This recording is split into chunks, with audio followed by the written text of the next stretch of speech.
Committee Room 29, Sound.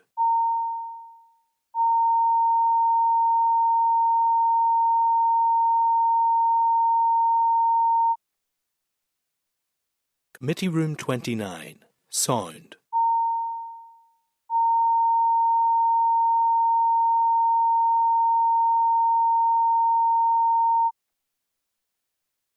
Committee Room 29, Sound.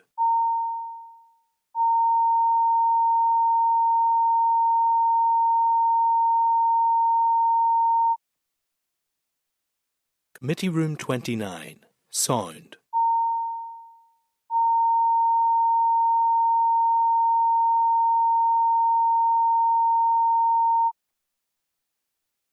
Committee Room 29, Sound.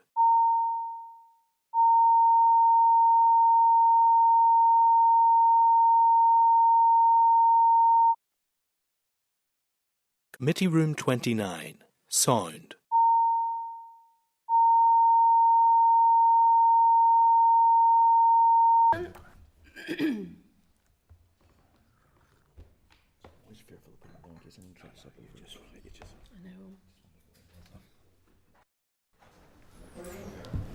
Okay, I'm just going to wait a wee minute because there's some people joining the public gallery today.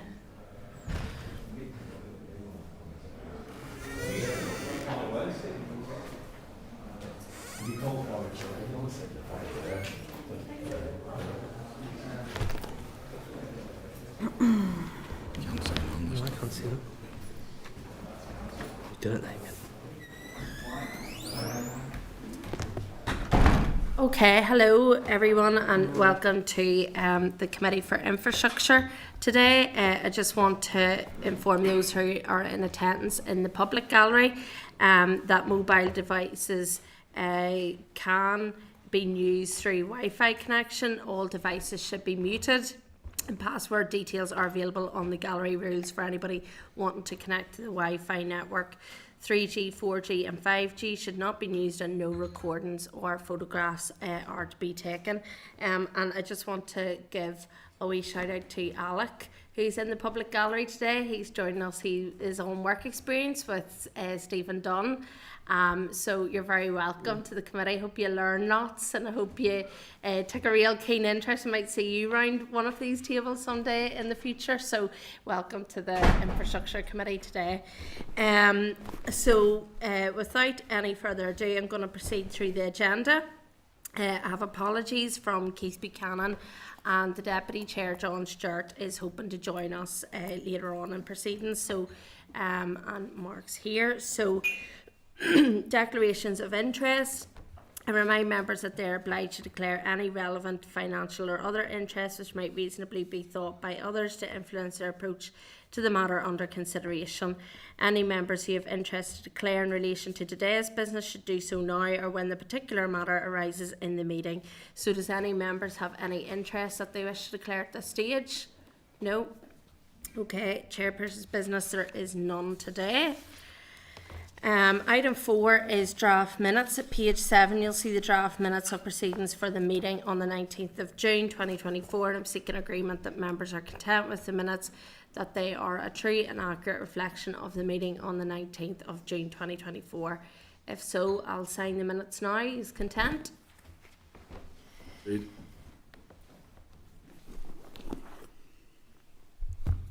Thank you, members. Okay, matters arising. At page 3 of the table pack, you'll see the response from the Minister of Infrastructure regarding grass cutting. We've obviously been quite exercised about this in committee and I'm sure we've got quite an awful lot of correspondence from constituents on this. So I'm just informing members that further to the response considered at last week's meeting, the Minister has provided information on the grass cutting schedule and confirmed that no mow May is not prioritised over grass cutting. The Minister has also advised that DFI is responsible for grass cutting where the verge is adjacent to a carriageway, which has been adopted. Some councils or local businesses may maintain areas including entrances to settlements or the centre of roundabouts to a higher standard, principally in urban areas. To be honest, it seems quite messy to me in terms of where the actual responsibility lies in terms of some of those grass cutting areas. So does any members have anything that they want to raise in relation to it? Mark, you Just to concur, I suppose, with yourself around, it's messy in more ways than one. I suppose I'm fully supportive of attempts to improve and increase our biodiversity, but that can never and should never be to the detriment of road safety. I think one thing that's sort of really frustrating, and it is something that poses a danger that I see, is that, like, we know grass grows, but there'll be the same danger spots every year that you have to ring and the community are up in arms about. And often now I see the community taking responsibility themselves, which is fine, and we should encourage that where it's safe to do so. But if people maybe unqualified and not necessarily properly equipped, who are like mowing and strimming central reservations and corners on busy roads, and that I fear is a recipe for disaster as well. So it's how they prioritise spots and I suppose schedule them. Yeah. I mean, I still am not quite clear in relation to where councils sit in relation to this, and we've got information back that there are still just 2 memorandums of understanding in relation to grass cutting with 2 council areas. Members, I'm just thinking, would it be worthwhile maybe writing out to the individual council areas to get an understanding of what their understanding is in relation to their responsibilities to do with grass cutting, and get a further understanding of it from their point of view? Would members be content with that? Or is that just in regards to roadside verges, or are you talking in general? Well, I'm talking with roundabouts, with the verges. They've also they obviously have to look after their own council areas, but in particular where road safety is a priority, I think is important to understand where, because I know myself, I'm getting pushed from pillar to post in relation to, well, that's council responsibility. You ask council, they say that's DFI's responsibility. You have a situation where maybe traditionally council might have cut an area, and that might have been based on an understanding of a particular member of staff who moves on or retires, and just as budgets become more constrained right across the public sector, I suppose all bodies are pulling back from the things that they don't have to do, regardless of whether they should do or not. But I mean, we can't be in a situation where everything is getting cut except the grass, And again, I totally concur with Mr. Wright when it comes to bird side safety, as it were. But I think just to put the sort of the counterpoint to that is that certainly in our district of South Down, we had an incident where weed killer was excessively used across the district, and that has had a real detriment to maintained wildflower areas and stuff like that. So it's just to what I understand and all the rest of it. There's a counterpoint to swing too far the other way. Certainly a balance per se, but again, just to make that on record too, the weed killer issue. And I think mainly this is about road safety, where sight lines are a concern. I've seen some media reports in relation to that I think that is being investigated locally. Cahill, did you want to come in? Yeah, Chair. I mean, it's my understanding of it. I mean, I don't mind writing the council to see what their official line is on it, but I mean, I can only speak from my own council area. Sight lines are cut back. So like they cut them back at least 4 feet back, no matter what the no mow may. But it's quite interesting about roundabouts, because in ABC normally councils plant them out and tidy them up and look after them. So I suppose a proposal going forward, I would support what you're saying in terms of right out and say if like you said, there's only 2 councils memorandums of. I'm not sure a lot of them do that anyway, but let's find out what their line is and then we'll take it from there. But I certainly don't see it as a major problem now, to be fair. And down in the ABC council area, obviously other members have said, I can talk about their own areas, but I drive every day on it and to see the sight lines are definitely cut back 4 feet. It's most of the sight lines, because that is the job of it. I wouldn't have thought they could bypass that, but let's see what council responsibility is. Yeah. I think, that's trying to understand. There's some council areas that are doing it, there's some that are maybe not, and I just don't think it is clear cut in terms of what's actually happening there between DFI and councils. So I think it might be just worthwhile to get this. This will come up again next year, so let's try and get ahead of some of that as well once we're back in September, to try and get some understanding of it. I think Keith raised the issue. Yeah. Yeah. All right. Are members content with that? Great. Yeah. Okay, so ask members if they've any matters they wish to raise from the meeting on the 19th of June. Any other matters? Happy enough?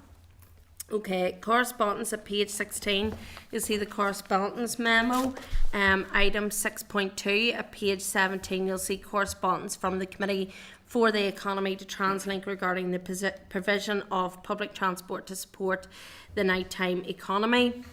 And for members at the Committee for the Economy recently received oral and written evidence from Hospitality Ulster on the issues being faced across the hospitality sector, including the absence of sufficient public transport to support the nighttime economy.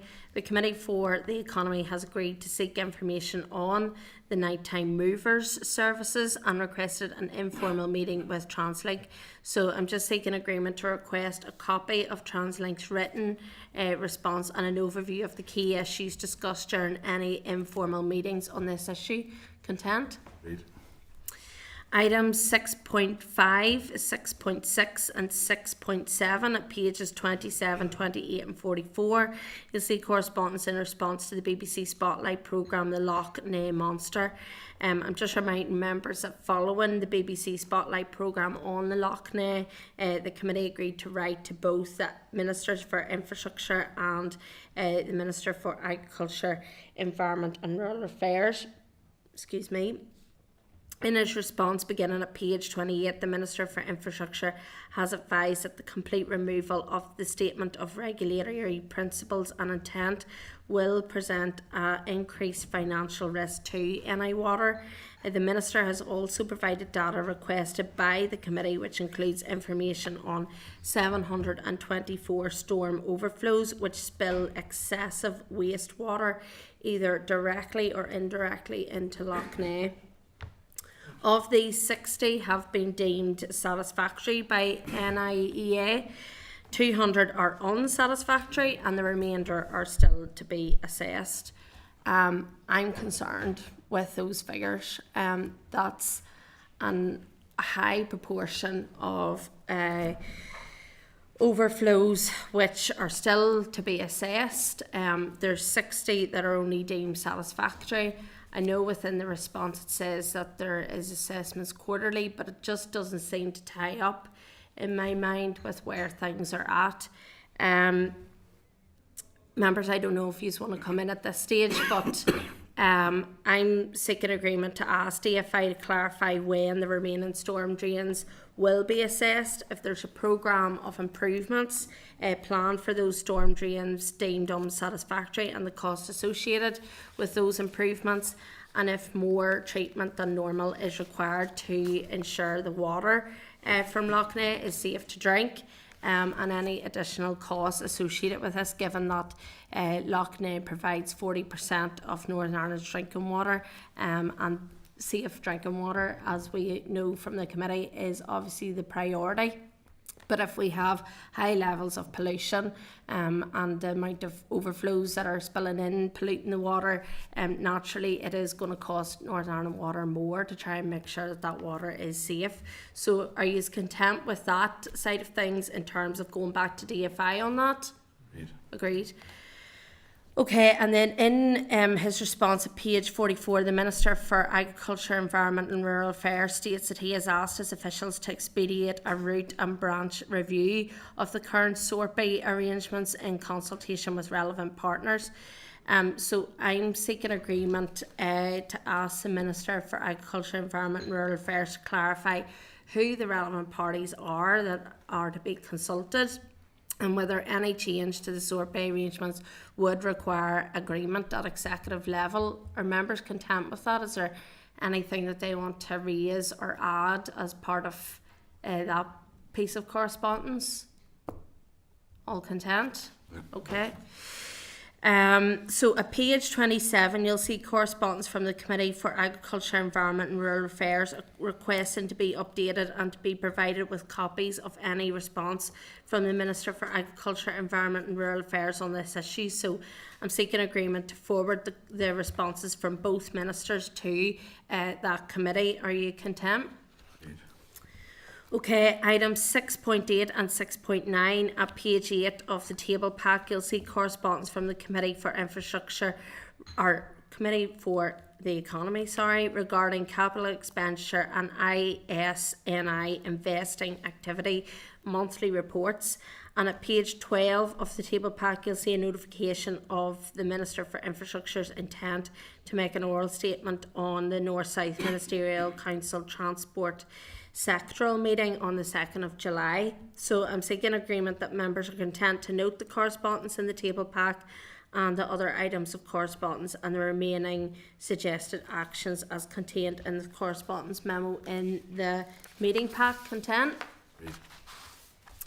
Okay, so we're moving to our evidence sessions now, and it's item 7, and we're welcoming members to the committee today who are going to give us evidence. So we've the renewable energy section, so we've RenewableNI, we've ABO Energy, and renewable energy systems, and this is oral evidence. At page 49 you'll see the clerk's memo. At page 52 you'll see written evidence from the Department for Infrastructure, and we're welcoming to the committee today Stephen Agnew, who's no stranger to us. Welcome back to the Assembly, Stephen. Thank you, Chair. He is the Director of RenewableNI. We've Patricia McGrath, Head of Project Development in Northern Ireland, ABO Energy, and we have John Boyce, Development Director, Wind, at Renewable Energy Systems Limited.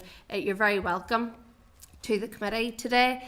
If you don't mind, we're going to briefly go to yourselves. If you could outline for about briefly 5 minutes, and then we're going to come to members' questions because we do have some written evidence that has been given to us as well. So we're quite keen, obviously, to come to questions.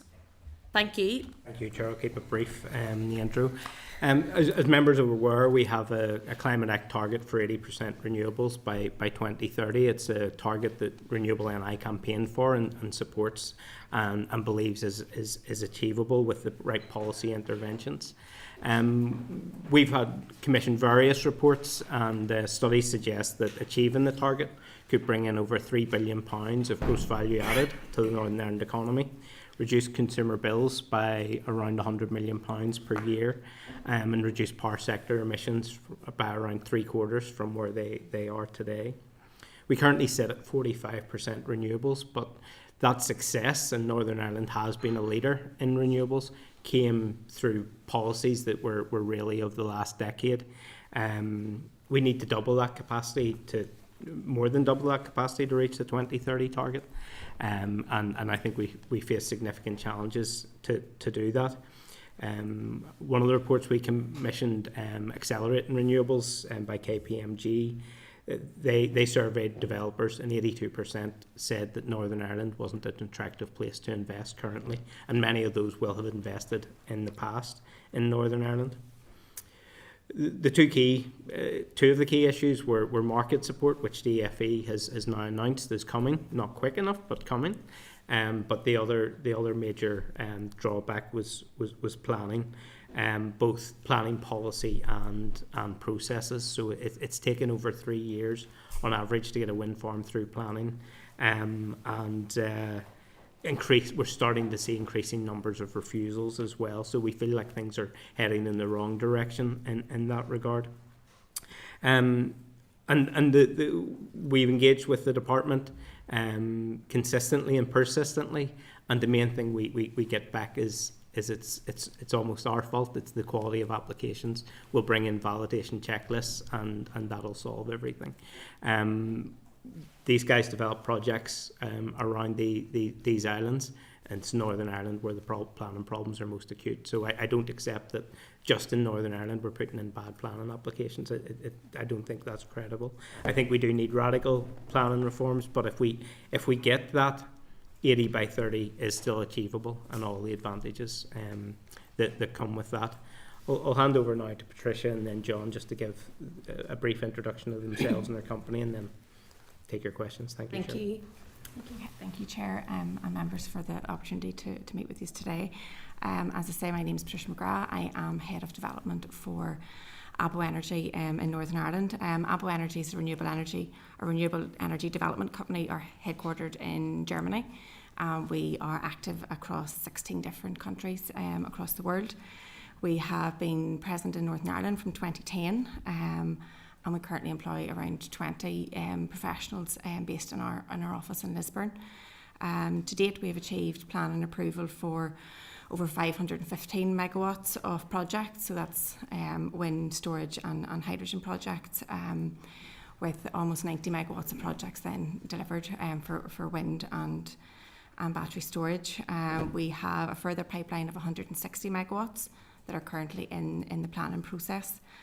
So an opportunity there to try and contribute to delivering the 80% target that we have, if we're able to secure the planning consent and delivery of the project. And that would involve investment of over 450 million.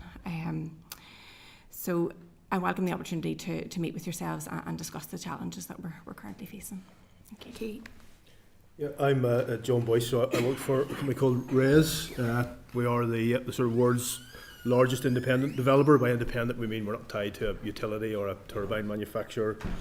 We've been in business for just over 40 years, been in Northern Ireland for around 30 now, and have an office in Larne with about 50 sort of full-time staff. Operational portfolio of about 200 megawatts in Northern Ireland. And maybe more importantly and important for today's debate, we have a development pipeline of around 600 megawatts of different projects, and around 200 megawatts of that currently in the planning system. Stephen mentioned a little bit in his intro about the statement that some of the problem of this is with the applications that are being submitted. The meetings that we have directly with DFI staff and with local planners suggest otherwise. You know, they all feel very content and quite complimentary, really, in the level of detail that's in our applications. When we can eventually get to a level of dialogue with them, there are, of course, often need for further environmental information on a specific issue to help sort of address a concern or something that might be there. But on the whole, we get very good feedback on our applications. And maybe one useful stat that provides a good, hopefully, sort of frame of reference context for the challenges in front of us. As Stephen mentioned, we had a lot of success in Northern Ireland, so we got to 40% of electricity from renewable sources in 2016. So off the back of the NIRO scheme, we now have a target of 80% by 2030, but as of today, we're at about 45%. So in that preceding 8 years since 2016, we've had another 5%. And we've got 6 years to make up the remaining 35%, so hopefully that's a useful stat for a little bit of context. Thank you. It seems really ambitious, doesn't it? In terms of that last stat, which I suppose brings me on to my question in terms of how realistic do you think it is to achieve that 80% electricity consumption from renewable energy, especially considering that stat that you've just given us? Well, I think I would make the argument we need to, for a start, because the current UK policy is for zero carbon electricity by 2035. So we see 80% really as a staging post to get into zero carbon electricity. The Labour government getting ahead of myself. The Labour Party. Yeah. We're not past the 4th of July just yet. Strike that one from the minutes. Yeah. The Labour Party are committed to zero carbon electricity by 2030 across the UK. Now, we know energy's devolved here, so what that really means in practice, I'll leave to the politicians. But that's the pace that we need to move to, and indeed the International Energy Agency says all advanced economies should be at zero carbon electricity by 2035, so 80% is where we need to get to. Is it achievable? Look, if we keep doing what we're doing now, we won't achieve it. So our Accelerating Renewables report showed that of the 1900 megawatts we need, only 725 will be developed if we keep going at the pace we're going. So we're not just going to miss it, we're going to miss it by a mile if we keep doing what we're doing. And that's why we're calling for sort of more radical reforms of planning. As I say, the market support that's coming will be a big part of bringing developers back to Northern Ireland and giving them the confidence to invest again here. But you still need to get through those project timelines. 3 years of planning, we think that needs to be reduced to 1 year. And you know, if you take the fact that the target for major applications is 30 weeks, we're saying we don't mind you missing your target. We don't mind you almost missing your target by double. But you know, so we don't think this request of 1 year is unreasonable. But we haven't heard anything from the department that gives us confidence that that's where we're going to get to. And just to tease that out, could you give your assessment of whether there is sufficient capacity in the commercial providers and operators to meet a doubling of renewable capacity in Northern Ireland? So we just talked about around 1900 megawatts. There's other figures up to maybe 2,500, but somewhere in between those two figures is what we need. There's currently 2,500 megawatts of onshore wind in the pipeline alone, with 650 megawatts of solar. At least we don't have the same visibility over the solar pipeline as we have with wind. So we know there's enough capacity in the system, and that's before we even get to offshore. Offshore will be incredibly challenging to connect by 2030. We are trying to get offshore over the line by that time frame, but with onshore alone, there's enough in the pipeline to meet the targets if it was to get through in time to allow it to be connected by 2030. The main issue for yourselves is really planning and the delays within the system, and you've talked there about the 3 years planning, which is an average. There's obviously planning applications that are taking much longer than 3 years, which is disgraceful in terms of when you look at other jurisdictions.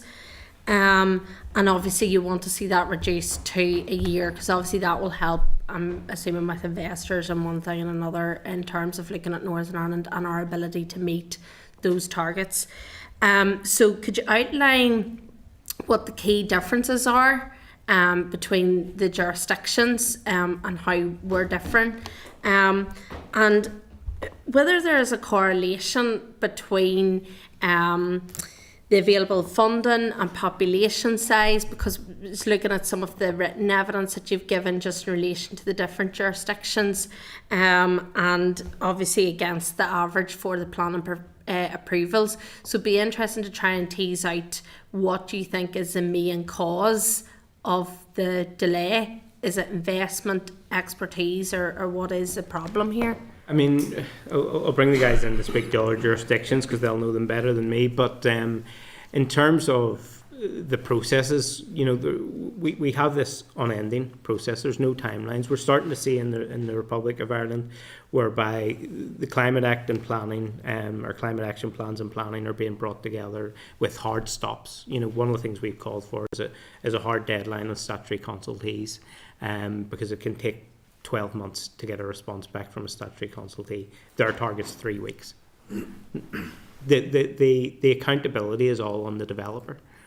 If they take 12, there's nobody with a big stick. There needs to be a cut-off point for that. We can't have unending planning timelines. But I don't know if John, Patricia, you want to speak to other jurisdictions. Yeah, I will just suppose in terms of our experience in Northern Ireland, as you've pointed out, Stephen, the major application, the target is 30 weeks. Our experience in terms of averages is in around the 3 years. We have currently 5 wind farm applications in the system. We have 3 of those applications were submitted across 22 and 23. And they're still in the system, so they're there over 17 months without a decision and still remain undecided. And the consultee response times contribute heavily to those delays. So there's some key consultees there where it can take between 8 and 17 months before we're getting a response. And so we're effectively just at their mercy, waiting for some feedback on the application.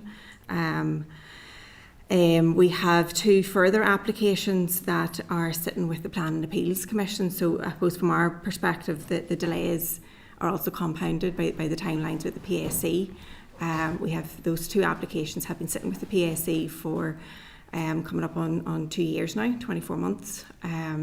Those applications respectively have been in the system for 7 years and 9 years respectively. Now for the application that is in the system for the 9 years, there were 2 adjustments to that proposal, but working even from the last adjustment that we had made, it's still sitting in the system for 4 years without a decision. And the feedback from the PSC is that they're unable to resource and timelines for a public inquiry date are at the earliest the end of 25, early 26.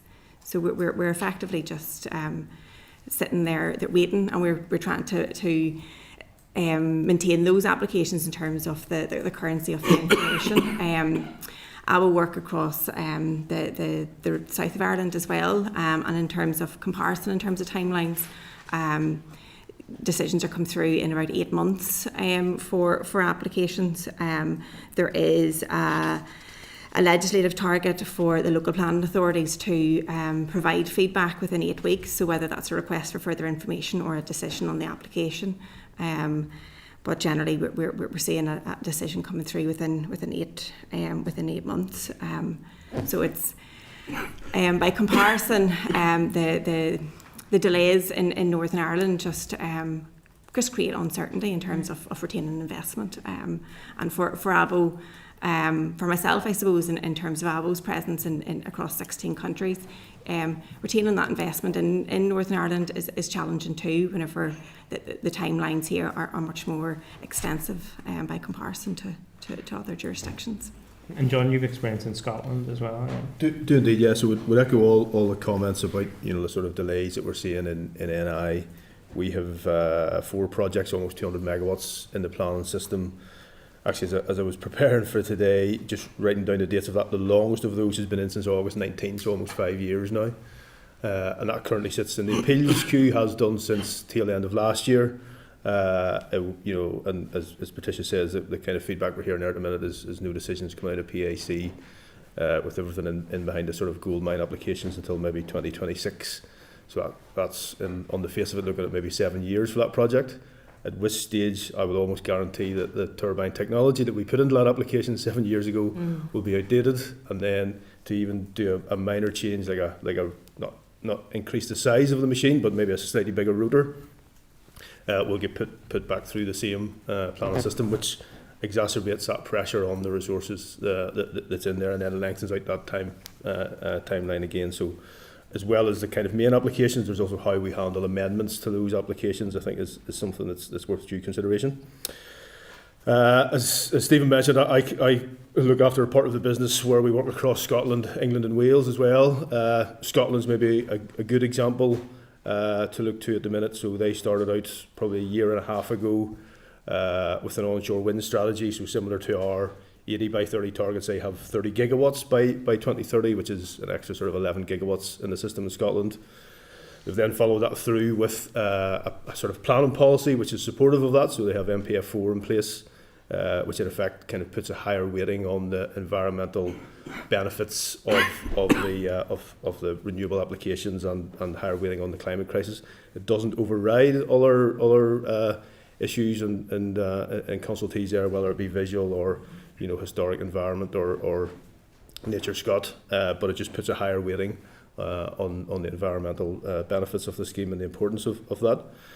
And then the final piece to that jigsaw is the onshore wind sector deal, which we're currently working through. So that's a kind of a detailed document between industry and government of how we'll deliver on those targets. And the plan for that is that by 2025, so next year, they will have schemes determined within what they talk about is 9, 12 and 24. So 9 months for a repower scheme, 12 months for a new application, 24 months where a new application has to go through an appeal or public inquiry process. So they'll set sort of clear targets there for that, and their consultees will have to respond within those timeframes. So really, it's very frustrating, I suppose, for the likes of yourselves that you're not seeing government policy match up with the systems that are in place to try and get some of these things through. I'm assuming that's the case. Don't want to put words in your mouth. But is, in short, can you give a sort of yes or no answer? Is expertise an issue in Northern Ireland in being able to get those planning applications through the system at a local council level? A bit more than a yes answer. Yes, expertise, but it's more in numbers than ability. I mean, yes, we would like lack of experts rather than lack of expertise. Yeah, lack of experts rather than expertise. But yeah, we need more. We need more people. For example, I think there in NIEA responding to wind applications. For many years there was one person. We understand there's a temporary additional person put in there. That's where our main bottleneck is in terms of statutory consultees. And for the sake of, we're holding up multi-million-pound projects for the sake of maybe an additional 2 or 3 civil servants, and given the planning fees that are charged in Northern Ireland, which are the highest across these islands, and we're not objecting to that, we want the value to match the fees we're paying. Fair enough. Just lastly, before I move to other members, how many in terms of percentage of these large developments go to appeals in your experience? I wouldn't have a figure off the top of my head. Well, I do have a figure off the top of my head for that one. So since planning was devolved, went into the councils, major applications above 30 megawatts went to DFI. So that was 2015, 2016. 100% has went to Planning Appeals Commission. Wow. Of which the majority, and I don't actually have that number off the top of my head, but I think it's 80-90% have subsequently been overturned and come through. So I do believe, as well as a resource issue there's an implementation of policy issue here. The policy that's in place isn't that far away that a lot of those decisions should have went through. That really surprised me as we prepared for these meetings. I knew that was bad, but when we saw it and saw it was 100%, that was a real surprise to us. Yeah, it's a surprise to me too, because how are we going to reach? It comes back to my first point. How are we going to reach that 80% when we're stuck in this logjam? But I'm sure other members will want to tease out some of that. Cahill. Thanks, Chair. Stephen, you're welcome back. Thank you very much. Good to see you. You sit on this side. No, we've been through it ourselves many times in terms of plan. I just want to tease out more because clearly, the plan is an issue, but I'm just trying to find out between major applications being held up at DFI and also local. I take it most of them's onshore applications, yeah. So, but you're saying here resource. How are we going to get to the bottom of it all? It seems you're doing good applications because we brought in validation checks to try and eliminate all that stuff. But now you're saying you're doing good applications going in and they're still waiting. What excuses? Well, better choosing words carefully. What is the department saying back to you, and what is local authorities saying back to you for the real reason as to why there's a delay? I think, the department is saying quality of applications, and we don't accept that. A lot of money, and these guys could speak better to the figures, a lot of money spent in these applications, plus we're not seeing that, the same people are putting in the same types of application across different regions of these islands and aren't seeing the same planning timeline, so we don't accept that's the main factor. I think there's an issue of over-consultation, which to be fair, the department has identified itself as an issue. So again, these guys can speak to more detail, but where you're making relatively minor amendments, John alluded to you might have to change blade capacity. These things are spending so long in planning that often the technology becomes obsolete and you're having to make amendments. So you're in a vicious cycle then. If you're making a minor change, you don't necessarily have to go back to every consultee, but some councils are. They're just going covering their backs. There's no accountability on these timelines. There is nobody, if a council doesn't go back to a statutory consultee and should have, they're accountable. So they go back to all of them just in case. But actually, there's nothing on the other side to say, well, look, we've just paid our planning fee of X £1,000, X £100,000. You haven't met your side of the contract. We don't have that contract as part of our planning system. To say, once we pay this fee, this is the level of service we expect, and that's what we need built into our planning system. John alluded to it in Scotland. There's timelines that have to be met. In the Republic of Ireland, there's timelines that have to be met. In Northern Ireland, we have some nice targets, but if they're not met, So I don't know. Sorry, is there anything you just want to add on that? Well, I'd definitely say that accountability. Even trying to get a dialogue going with the planners, we quite struggle with. And any feedback we talk about working across all our jurisdictions, whether it be Scotland, whether it be Wales. We just see a continual dialogue, and while there's delay, because there are delays in those other jurisdictions as well, but there's transparency in that delay. We're delayed for this reason. You're given an option. You could push for non-determination and take yourself straight into an appeal queue if you wished, or you can allow an extension of time for that statutory consultee to come back. So there's transparency and there's dialogue there. We don't see either in Northern Ireland at the minute. We just get hit with a kind of a wall of silence, really. So that kind of accountability across the resources, and I think Stephen picked up a good point around that.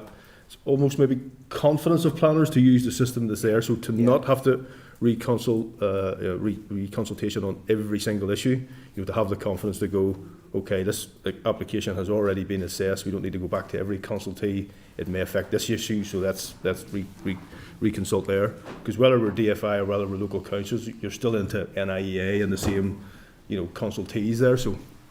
Yeah, no, I'm just trying to tease it out because I know the answer to the question before I ask you because I've been here that long, but surely it's about the principle of development. The technology might change.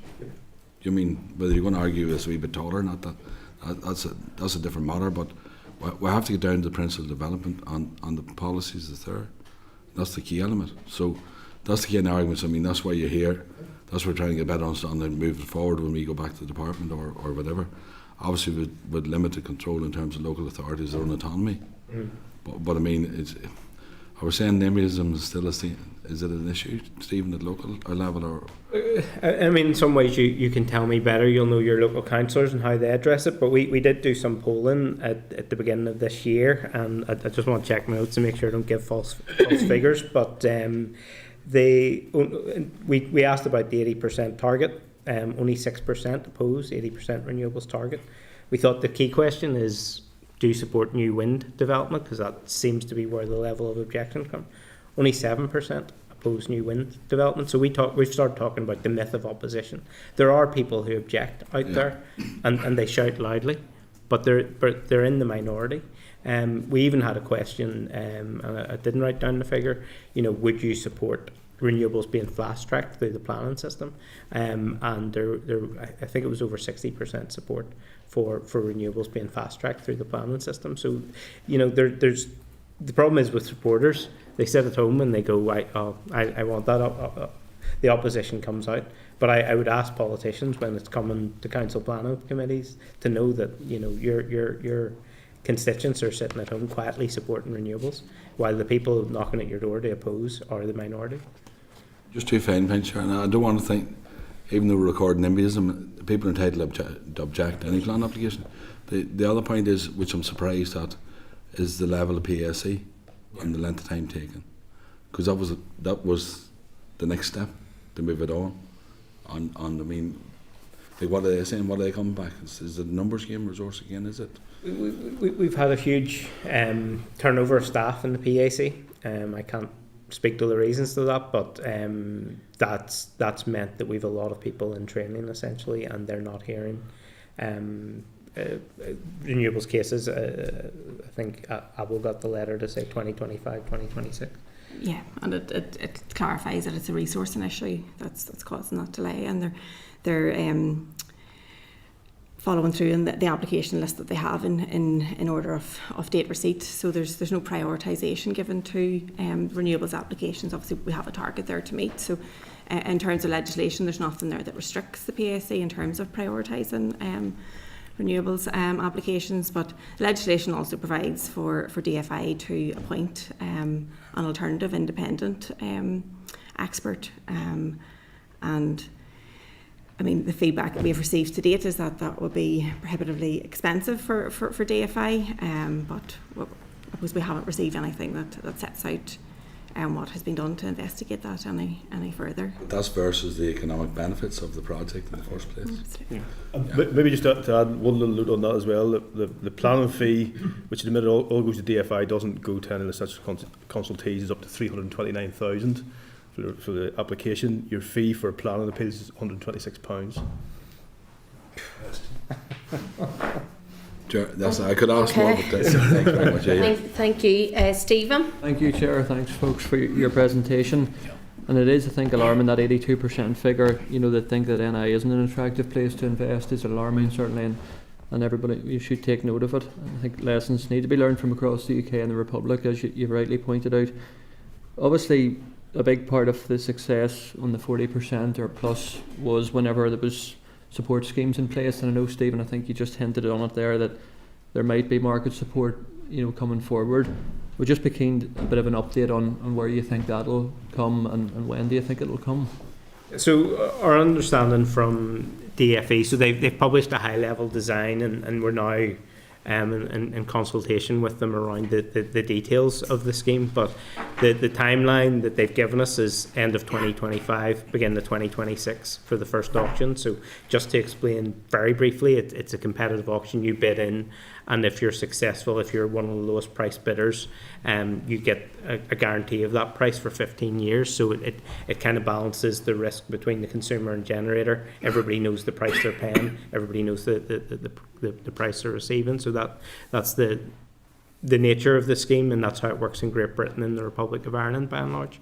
2025, 2026, if it comes on time, it's tight, but we can still do things. Our worries about slippages, because we've seen every stage of this scheme. Look, I took up this post in October 2019. I was sat down by my then line manager, and he says, you need to get a 70% target, you need to get a support scheme. Got an 80% target, so job done. The support scheme's coming, but we've been talking about it. I've been talking about it from 2019. The industry's been talking about it from long before that, and it's been in place in Great Britain from long before that. So we're playing catch up, and we can't allow those timelines to slip. Yeah, no, I appreciate that. You mentioned about the NIEA, obviously are one of the worst offenders in terms of consultation response times. What would you say would be the other ones that would be up there in terms of, slow timing?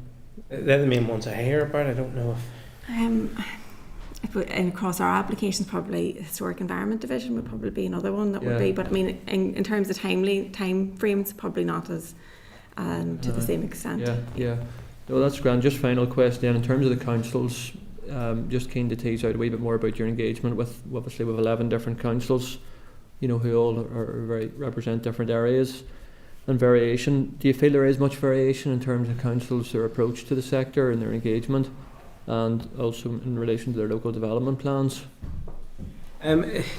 In terms of engagement, look, I think there's a job of work for RenewableNI to do to upscale ourselves. It's a lot easier coming to the infrastructure committee and the infrastructure minister than get around 11 councils and the various parties on the councils and everything else. So there's a job of work there. We've had some engagement, but I think that could be improved. But in terms of performance of the council, I think it's fair to say there's different. John made the point about having the confidence not to reconsult over every different thing. I think that fair to say that varies across councils. Don't know if you want to give any sort of detail on that? Or? Yeah, well, probably just to agree with all of that, really. Yeah, you know, we do see a spread across the councils on how different things will be handled. Again, that's not entirely uncommon if you look across, you know, Scotland or Wales. We've all been quite harsh on a lot of the staff in those departments. There's lots of really good staff in those departments, whether it be councillors or whether it be DFI, whether it be NIEA. But again, I suppose that accountability, that drive, that given those teams the framework to work within, the confidence to make those decisions, you know, the confidence that actually the overriding kind of principle here should be climate emergency, should be, you know, prioritising renewable development, not at all cost by any stretch of the imagination, but that can, you know, can provide a good rationale for their decision making. I think given all those decision makers, that accountability and that confidence is really, really key. The policy behind that could do with updating and refinement as well, but even within the policy that we have at the minute, you know, given that guidance and that clear mandate to those teams would be really positive. I appreciate that. I think just it's worth pointing out that, you know, it's not just the renewable sector that feels the frustration around, you know, consultative responses and within council and major applications as well, you know. But no, it's important points. So thanks very much. Thanks, Chair. Thank you, Stephen. Peter? Thank you, Chair, and thank you everyone for coming in today. Stephen, you mentioned in your opening comments that typically the standard of the application is mentioned and cited as one of the reasons as to why there's so much delay. I actually raised this with the Minister in an oral question and asked him to specify if he meant local, major or significant, and he said all of them. Could you tell me what's your assessment of that response? And can you tell me a little bit about the work and the resource that actually goes into these applications as well? Should you maybe want to talk to them? Yeah, no problem. I suppose for our applications, it's frustrating to hear that the quality or that feedback from the Minister for our applications in terms of time and money invested. You're looking at around between 250 and 300,000 just to prepare and submit an application. We do go through quite a lengthy process in terms of identifying sites, securing those lands, undertaking all of the suite of environmental surveys as part of our environmental impact assessment, and we're appointing independent experts, you know, to prepare those on our behalf, and we engage with the councils, be that formally or informally, in terms of pre-application discussions. And our experience to date, you know, in terms of the benefit of those in feeding into the applications, generally the feedback is very generic, and it's generally sort of standing advice. So we have taken the approach that we will front load the applications and we make sure that what we're submitting is comprehensive. And we expect, I suppose, when we submit an application that there will be potential requests for clarification or further information. And to us, I suppose that's a good sign in the sense that the experts that are the consultees that are reviewing those are interrogating it and making sure that they stand up to scrutiny. So we welcome that. And I mean, I'm not quite sure on the quality element if it's the request for further information that is signifying the conclusion that they're not of good quality. But certainly from our perspective, we are confident and confident that across the industry that the applications that are going in are of a good standard. And I'd just say we're not opposed to validation checklists if the department feels they'll be helpful, then by all means. But a given example, I just submitted to Fermanagh and Omagh Council a consultation response on their supplementary planning guidance on solar, and they list all the things that should be included in a solar application and says this list isn't exhaustive and we may require further information. So the council themselves is acknowledging no matter how long we make this checklist, and I think there was about 15 different things in the list, there's always going to be a need for more information. So, you know, look, if we resource pre-applications discussions, we can tease some of that out, but there tends to be further requests that come as standard. Sorry, John. Just maybe to take a little bit of subjectivity out of that, you know, we submit similar applications right across all regions and we don't get that feedback at all. We don't actually get it from the planners on the ground in Northern Ireland, so it doesn't feel correct. Okay. Andrew? Oh, hi, how you going? Good to see you. Just a quick question about sort of the number of installations required to meet the 1900 megawatts, and also just, I mean, we've touched on a wee bit on, forgive me, but it's been very sort of wind centric, if that makes sense. I mean, what are there other options? What are there other, can other things? What's the scale of things that can be in, is there hydro, is there solar, even offshore, tidal? I mean, just curious as to how they can make an impact on that. And is it okay to come with the other questions to get these ones through the first of all? If we take those questions first, and then I'll come back to you, Andrew. Thank you.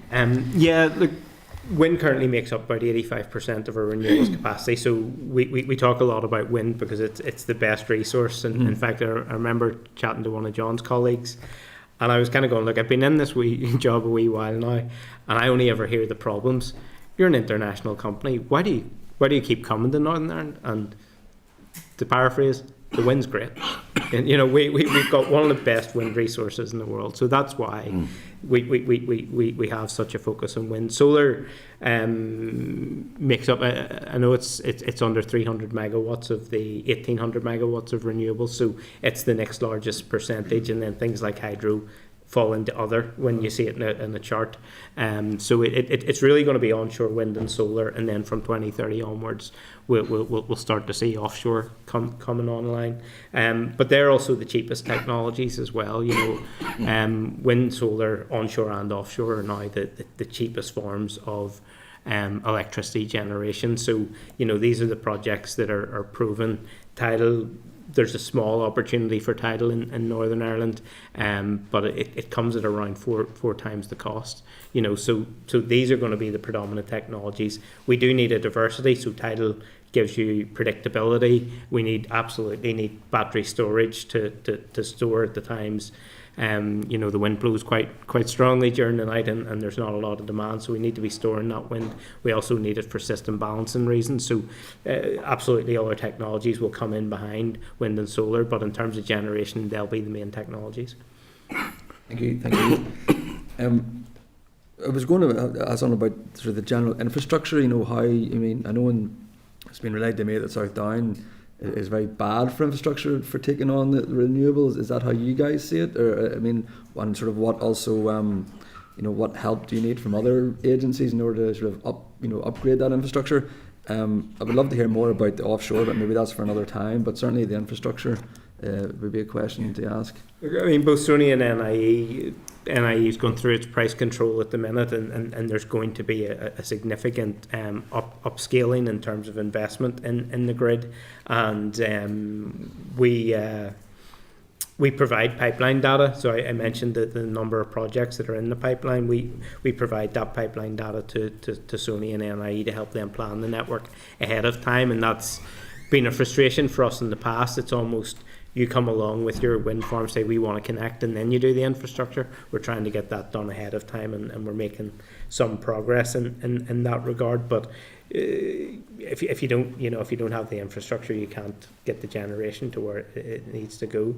I don't know if you want to speak, Patricia, to South Down. If I know you have a project. No, I think it applies across the whole of the north in terms of the upgrades and the improvements that are required to the grid infrastructure. But Stephen, as you're pointing out, Sony and NIE are aware of the scale of the improvements that are required, and they have been working with industry to ensure that we're putting those in the right places to connect the projects. So. Maybe just add again a little bit of context to some of that. We've Amedro mentioned with kind of 100 megawatts projects consented at the minute or waiting construction. So both of those, one was consented in 2020, one was consented in 2021, and the energisation dates we have for those at the minute are 2027 and 2028. So when we think about this as a 80 by 30 context, that shows the scale of the challenge that sits in front of us. Is that delay, and some of that is down to again in the planning system around the grid infrastructure that needs to come there, and probably supports Stephen's comments as well around the fact that when we think about this as 80 by 30, it is very much wind and solar, the kind of mature developable technologies where there's projects in the pipeline there ready to deliver. If you're starting from absolute zero today, you will struggle to have those newer technologies into the system by 2030. One more, yeah. Yep. Sorry, just and again, we've touched on the planning process here as well. And I mean, I suppose you sort of, well, I always find that you have a question and then somebody else answers it, and then that leads you on another question. So it does. So, like, I suppose this is that, you know, as Mr. Durkin said there about it's not so much the expertise but the experts. Is there a role for DFI there, you know, to upskill, you know, to invest in order to make this, to increase the knowledge capacity? Because again, you know, from people I speak to, there does seem to be a discrepancy between council areas and council planning departments as to the plannings that go through. So again, it's how do you know, that's the problem obviously, but is the solution, how does that work out? Sorry. I mean, I think there's a role definitely for DFI to coordinate maybe some of that upskilling. You know, we can provide the expertise, and you know, again, I think it's not to discredit that there's a lot of planners probably, if they were sitting watching this, going, I've been handling wind applications for X number of years. I know what I'm doing, but I think it is around the changes of technology. So I know in one of the independent examination sessions for one of the councils, they were asked, what are you doing to accommodate wind? And they said, we've identified these areas for 80 metre turbines. Nobody's developing 80 metre turbines anymore. The technology's moved on, the tip heights are larger, and so we need an ongoing engagement just to make sure that planners understand the changes of technology and as well as new technology. So I know DFI have asked if we're willing to provide support around battery energy storage and training up as a relatively new technology still to many planners. So we've absolutely said yes to that. We're waiting on the department to coordinate that, but we will step up there. We're sort of asked to do so. Thank you. Okay. Thank you. Mark?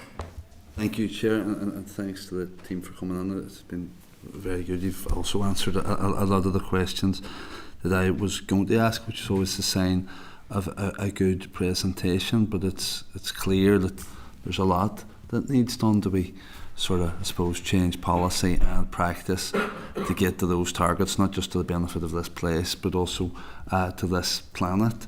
I know you'd say, Patricia, it was frustrating, I think is the word you used when you keep hearing this sort of excuse almost that it's the fault of the applicant, or the quality of the applications isn't good enough, and you refer to the independent experts, the amount that you spend per application, never mind on the application itself. It's not like Trotter's independent experts here, so it is extremely frustrating.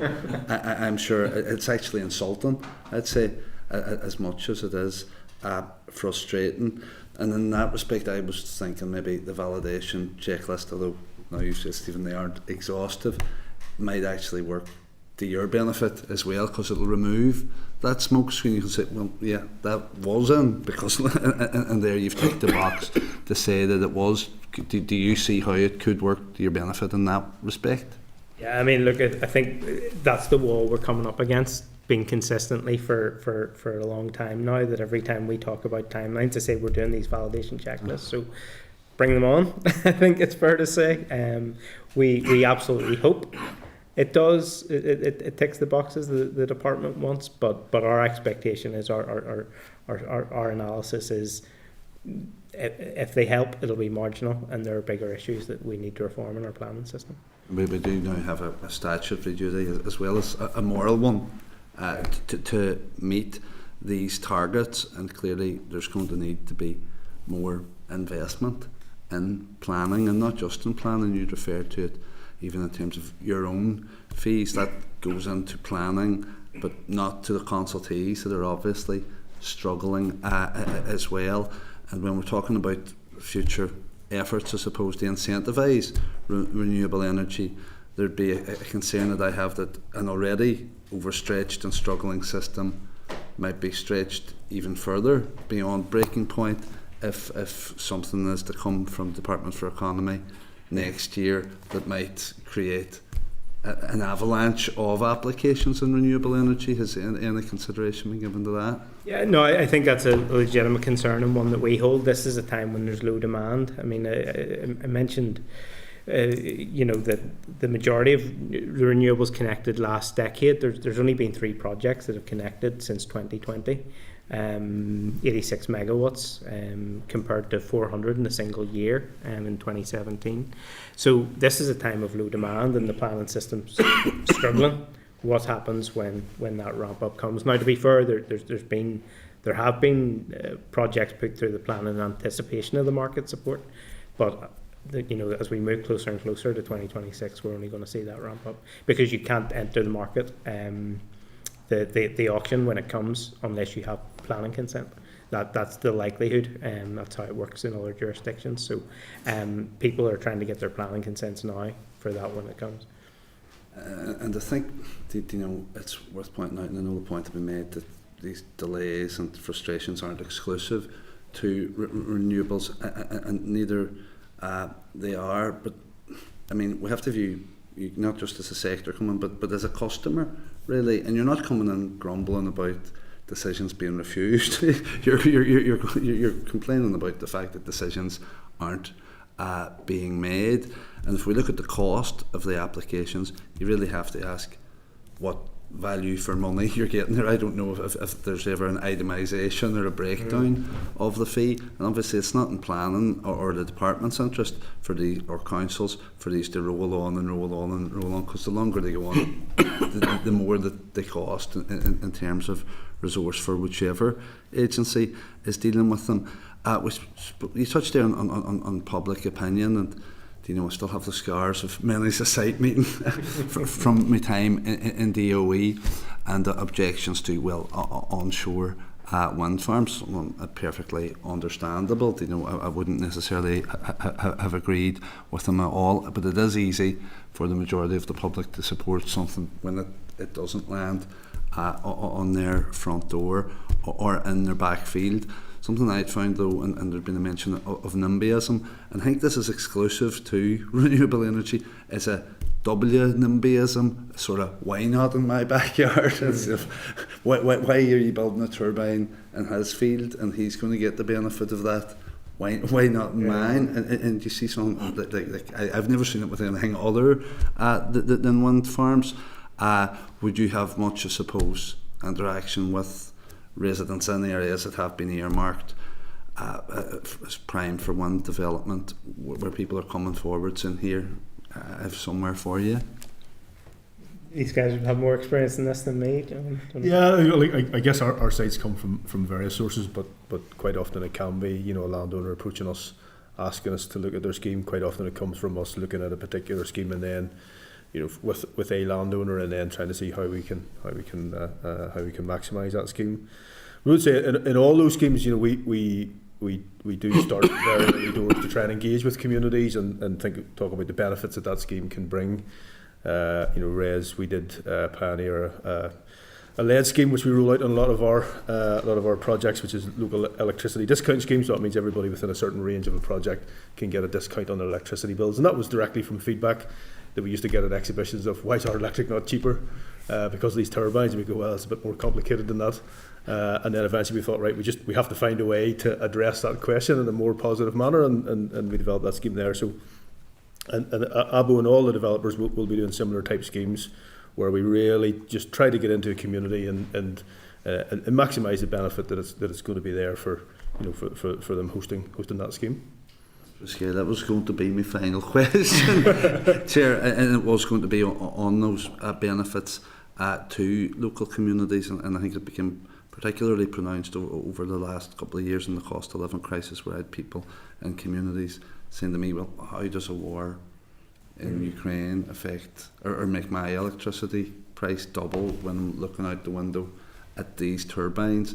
And it's sort of promoting those schemes and those sustainable benefits to local areas will be vitally important going forward to get full buy-in of residents, elected representatives, councils and decision makers going forward. There are stats there. In Northern Ireland, Renewable saved the Northern Ireland consumer 500 million in 2022 when energy prices really peaked, and even as that dissipated into 2023 and come to a more normalised level of energy, that was still 243 million.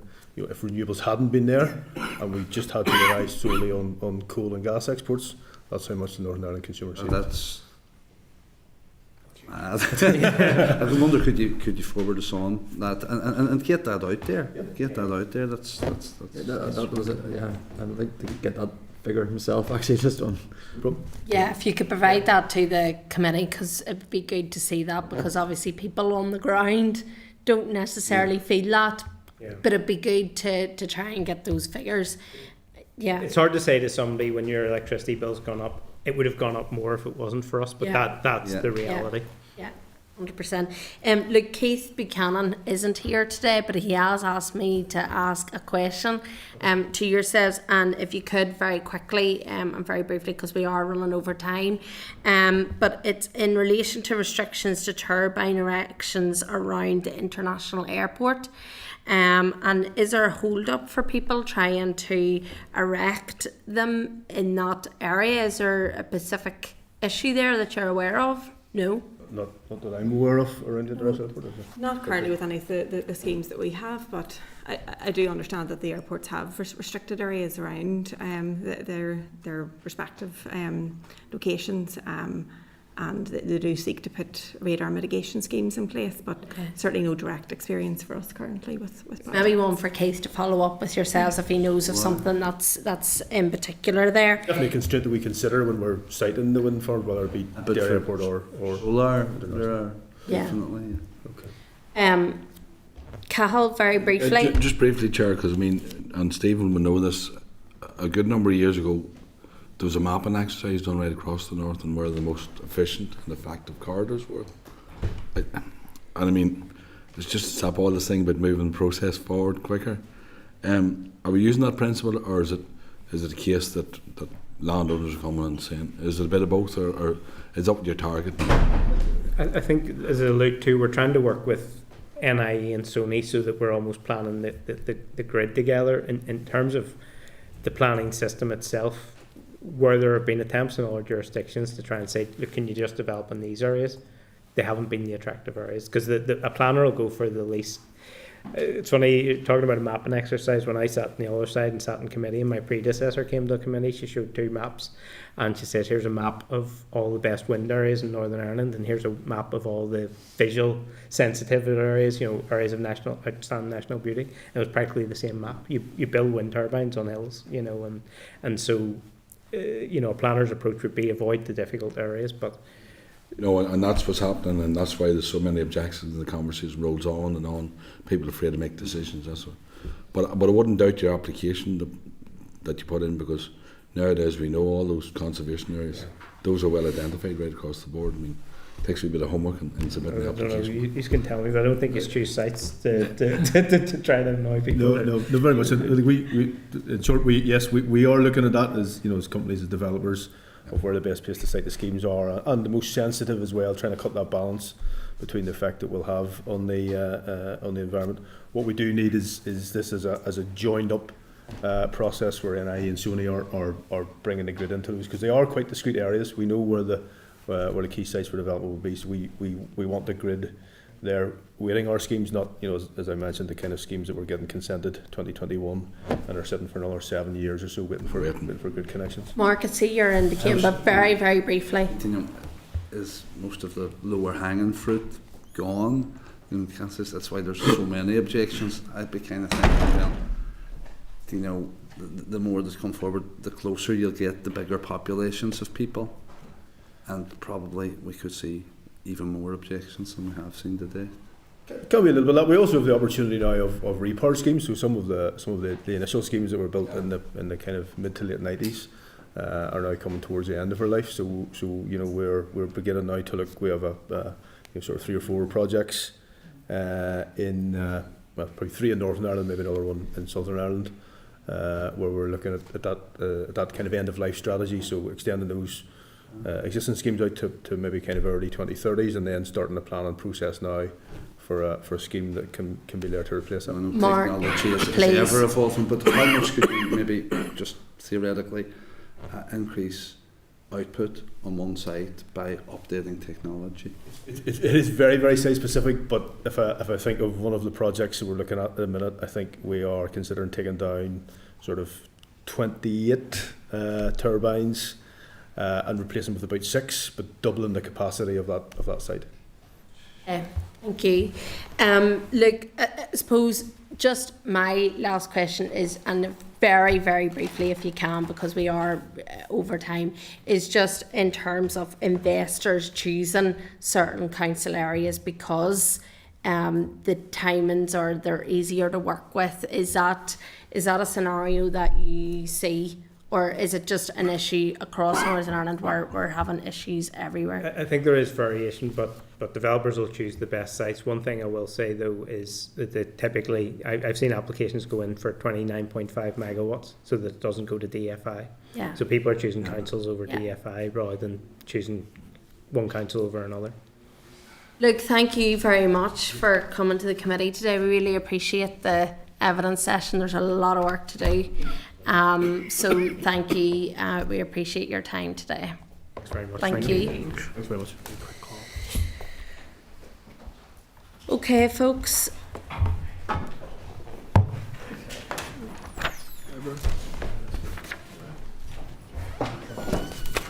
Sorry, Stephen. It was just maybe just in light of that presentation, I would like to propose maybe we write to Minister Muir just in relation to the NIEA. You know, we've heard the frustration from these folks around the delay in consultations. Yeah. You know, and I think we should outline our concern as a committee and the impact that it's having on investment, you know, and development here. So I would make that a proposal, please. Yeah, and I think we should make it clear, you know, we have a key government target that has to be met here.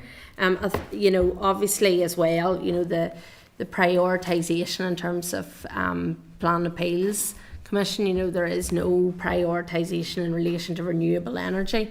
I mean, I'm of the opinion that will hamper our ability to be able to reach some of those targets, considering they're sitting in plan appeals. And I think that is an issue. They were quite specific on the NIEA issue when I pressed them on it. You know, that it was under DERA, so I think it would be in order to do that. Sorry, Mark, were you wanting to come in? If it's just consultees across the board, certainly, I mean, just because of the nature of what they're doing, it will be NIEA where the crunch point is, but if we talk to planners or people coming in with other plan applications, it'll be DFI, it'll be DFI roads. Yeah. But I think it was quite specific on this renewable issue as I teased out from them there. Support the letter, but I think it's why we can't just talk about more resource in the planning and DFI, anything has to be spread. And that's why I was interested in that sort of itemisation, as I put it, of the planning fees that come in. Do you know, are smaller applications or other applications being subsidised in effect by bigger ones, in which case there should be an incentive to get through the bigger ones and get them out the door? Yeah, be interesting to try and tease that out. Well, Chair, there doesn't seem to be it's not strategic, because there's no point in getting planning permission and wait 6 years for to connect to the grid. It doesn't make sense. So we need to have an overall look, working with council to the area. The local area plan is going to have an opportunity. I mean, it's good enough to write about the NEA, which is fine, but see the broader view of it all. They need to be looking at exactly what they're trying to do. And I mean, you know, it's not just for one committee to look at that, but I see that's what's happening there. You know, we identified a number of areas, and Mark, you would know this mapping area were the most efficient pockets right across the north, where those are the most efficient thing. And you want to be building your infrastructure down those, but and it's an interesting. Well, I think in the first instance, if we try and get some information, certainly on the hold up with NIEA and that type of thing, and obviously through that letter, I mean, we will be looking at planning, you know, and you'll see that in the forward work programme. This is something we're going to have to keep abreast of, certainly. So, members, look, I want to try and motor on. We are running behind time here, and please, if you keep everything through the chair as well, Mark.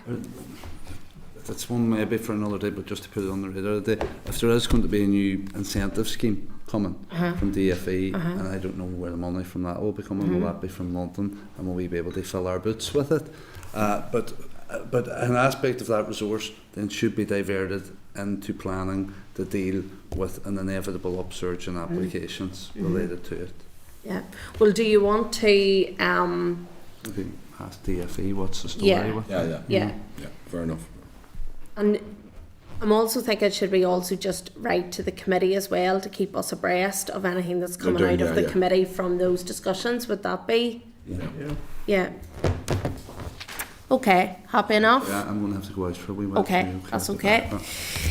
Okay, so we're now moving on to the in-year monitoring, June 2024, Department for Infrastructure Oral Evidence. So at page 58 you'll see the Clerk's memo, and at page 63 you'll see written evidence in your monitoring round, Department for Infrastructure. So we're welcoming back to the committee today Declan McGowan, Deputy Secretary of Water and Departmental Delivery Group, DFI, Susan Anderson, Director of Finance, DFI, Judith Andrews, Director of Public Transport Operations, DFI, and Colin Sykes, Director of Road Asset Maintenance, DFI. Welcome back to the committee. We're glad to have you today again. As per usual, I'm just seeking agreement that the evidence is recorded by Hansard. Obviously we do have your presentation and the written evidence, so as per usual I'm just asking you to set out for briefly a few 5 minutes or so, and then we'll come to members' questions. Thank you. Yeah, thank you, Chair. That's what we're going to do. It's a very short presentation as always from Susan, and you have it in your pack. Okay, so thank you, Chair. I'll just run through, as Declan says, the presentation. So if we move on then to the first slide there, the next slide then sets out just a bit of a recap on the resource budget. So if you'll recall then from the previous sessions, we'd identified a requirement of 676.6 million for resource, and that's against then our budget outcome of 559.5 million. And again, you'll recall from the last session, we have actually issued out the indicative allocations, subject again to the equality considerations as well. And that therefore is the basis against which then we have set and assessed then the June monitoring bids against. So if we move on then to the next slide, you'll see there the priority order of the bids that we submitted as part of June monitoring. So for the first couple there, public liability, road drainage and the PPP contracts, they are contractual statutory obligations, so that's why then they're ranked at the top three in terms of priority order there. Public liability, really that's a forecast for what we think may be an increase in claims, and again, if they come true, we'd be statutorily obliged to actually pay those out. Similarly with roads drainage, we have a baseline of just under 30 million, and again that's the pressure to reflect the inflationary uplift. Similarly with the PPP contracts, there's a baseline of 55.5 million, and that's the pressure then assessed against that. Moving on down then to the fourth priority, that's our essential maintenance. So again, we've put in a bid there of 10 million. And that's a scalable bid. So what we mean by that is actually we could take anything up to 10 million and we would use that then to address essential maintenance depending on what the outcome would be. So for example, we've got 1 million, we could look at a package of 1 million and use that then to supplement our limited service for this year. The next one then is a confidential bid, so we can't talk about that in open session. However, members will have been provided details of that in the written briefing that previously has been provided. So that's in relation to that one. For NI Water and Translink, we've submitted bids there of 10 million, and again, they're scalable, so their amounts up to 10 million for each of those. And then finally, we've submitted a bid for winter service. So we've got a baseline budget of 4 million for winter service, and then we reckon, again, an average service costs about 7 million, so that's to bring us up to the 7 million, the bid of 3.1 million set out there. If we move on then to the next slide, and this sets out then the capital. Again, just a bit of a recap. Originally, we submitted, as part of the budget process, we submitted bids of 1.12 billion, and our capital budget outcome was 820.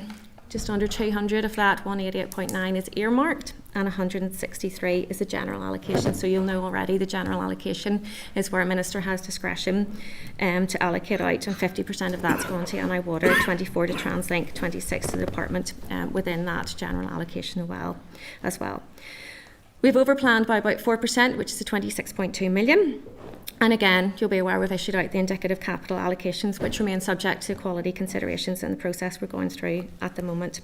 And that's the basis then against which we have assessed then the June monitoring bids. And moving on then to the next slide, this sets out then our June monitoring bids in relation to capital.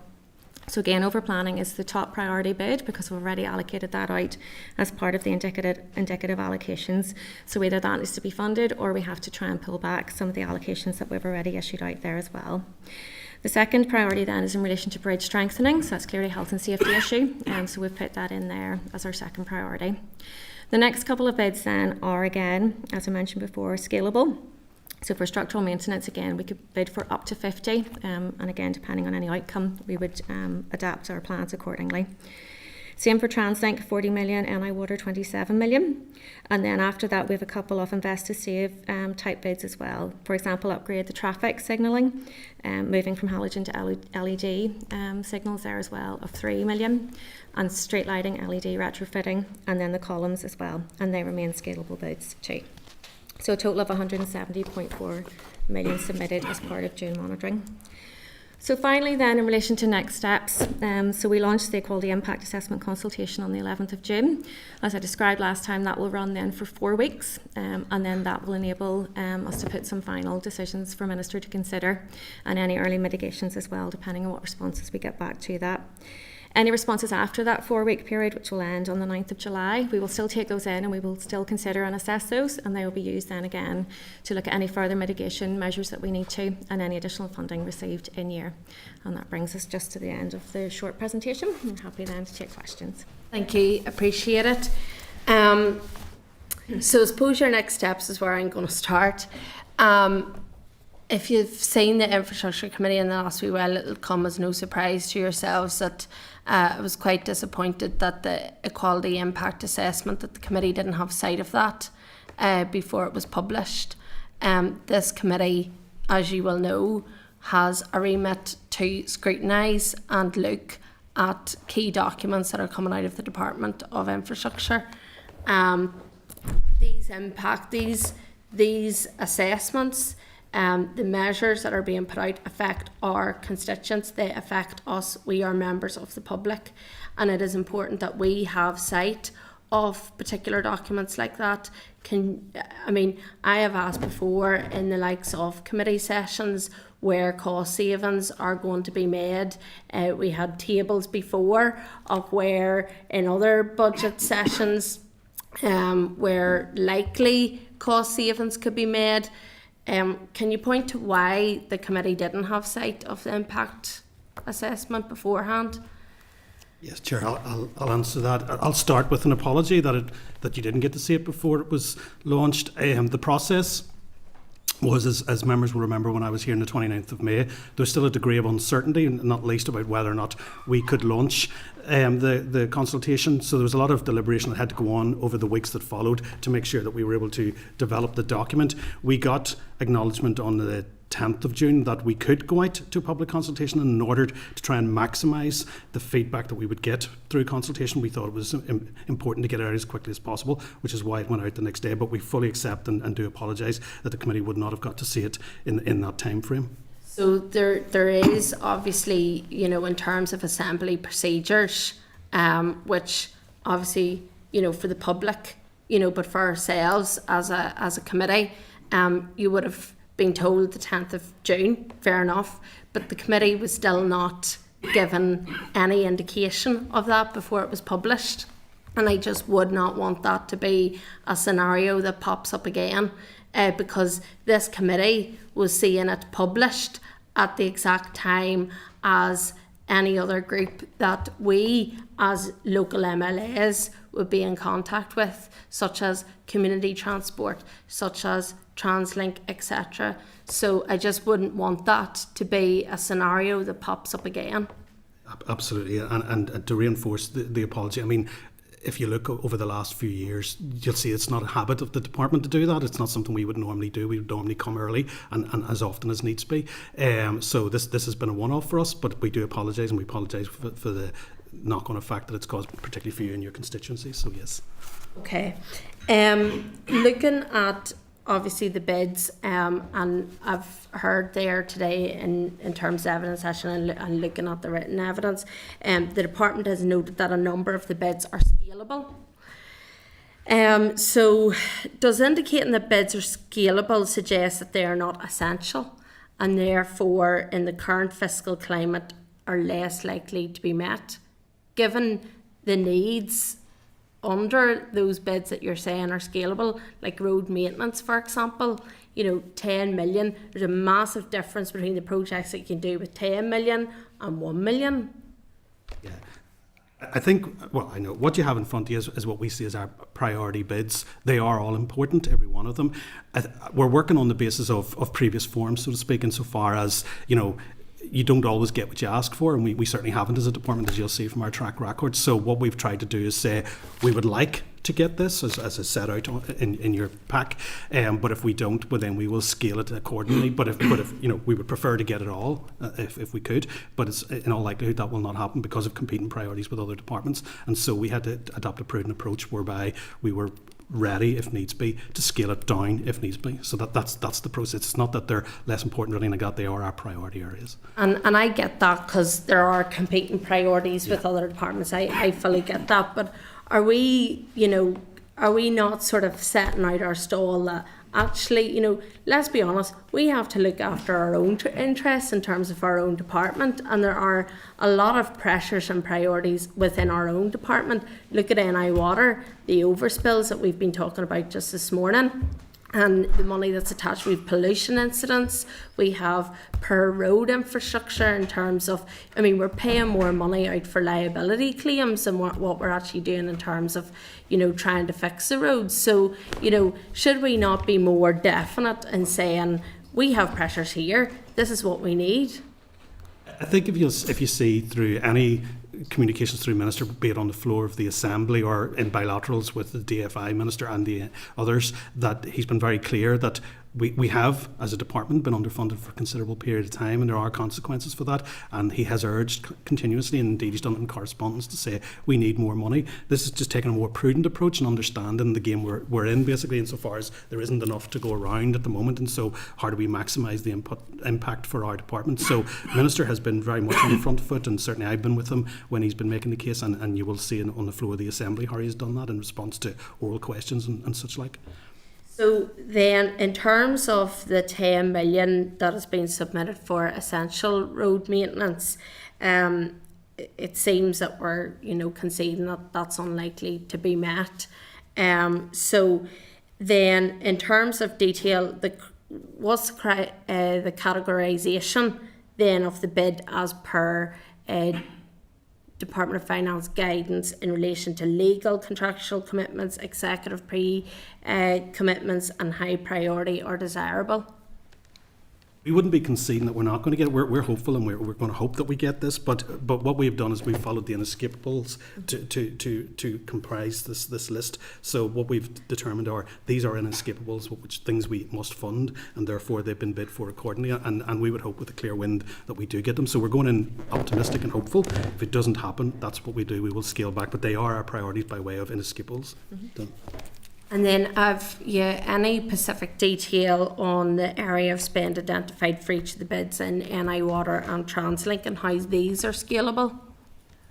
So for Northern Ireland Water, as you know, we've given an indicative allocation of 137. They have suggested that they needed closer to 170.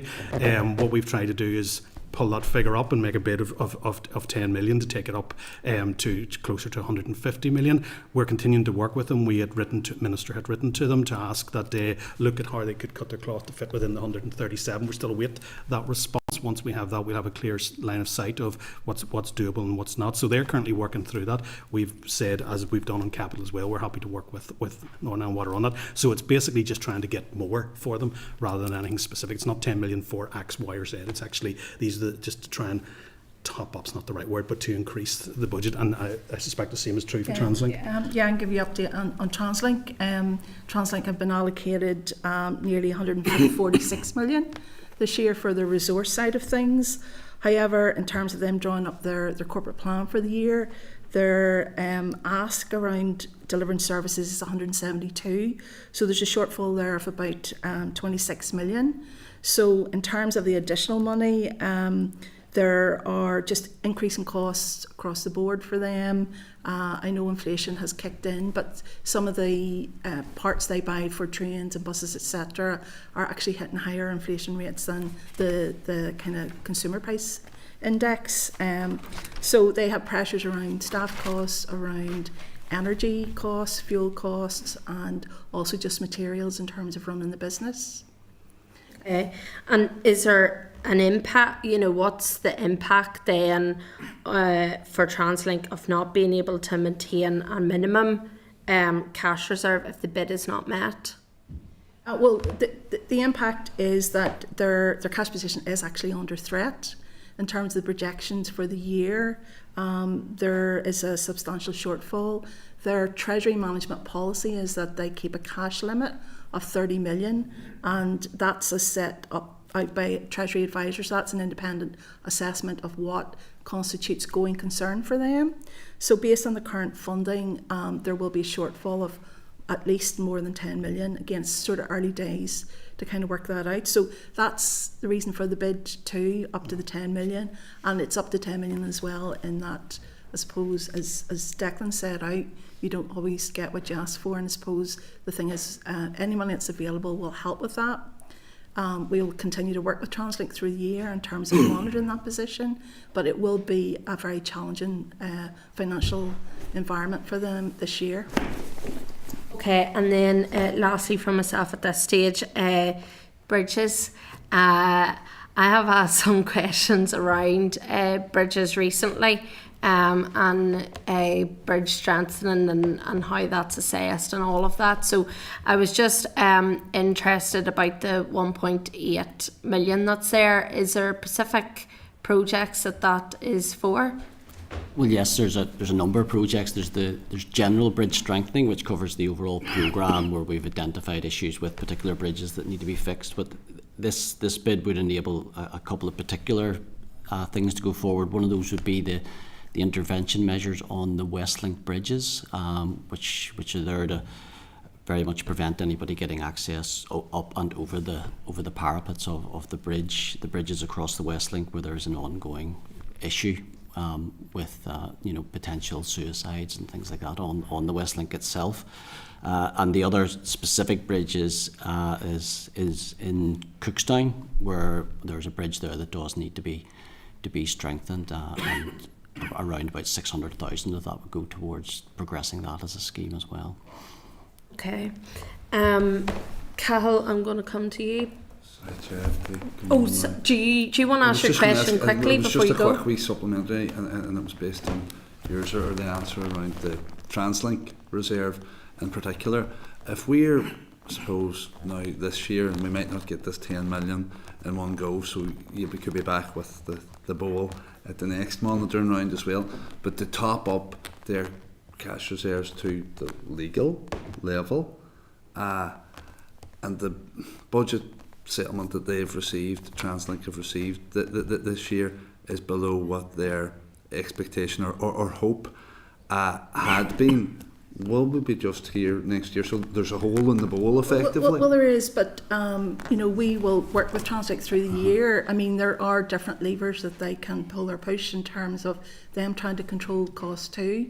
At the moment, they're not indicating any impact on service as such, but that could be the outcome as well. Things like salary costs are still to be determined, and again, it's just keeping an eye on the impact of inflation on things like fuel and energy. So this is the best estimate at this particular time, but we will work closely with TransLink on that throughout the year. Well, we are topping up the reserves, they're being forced back into them. But sorry, I have to get on. Thank you. Thank you. Members, sorry, just before I come to some of you for questions, just remember to be mindful in the clerk's memo of paragraph 15 and 16 on page 61. Just that's around the confidential bid, and just be careful around question in relation to that. So, Cahill? I'll bear that in mind, Chair. Just obviously a couple of questions. Can you, now you may be able to answer this or not, but say in terms of the bid for overplanning, can you expand on that or not? Yes, okay. So as part of the initial budget considerations, it's always prudent to plan to go for a bit more than what we have in the budget allocation. So we know two things.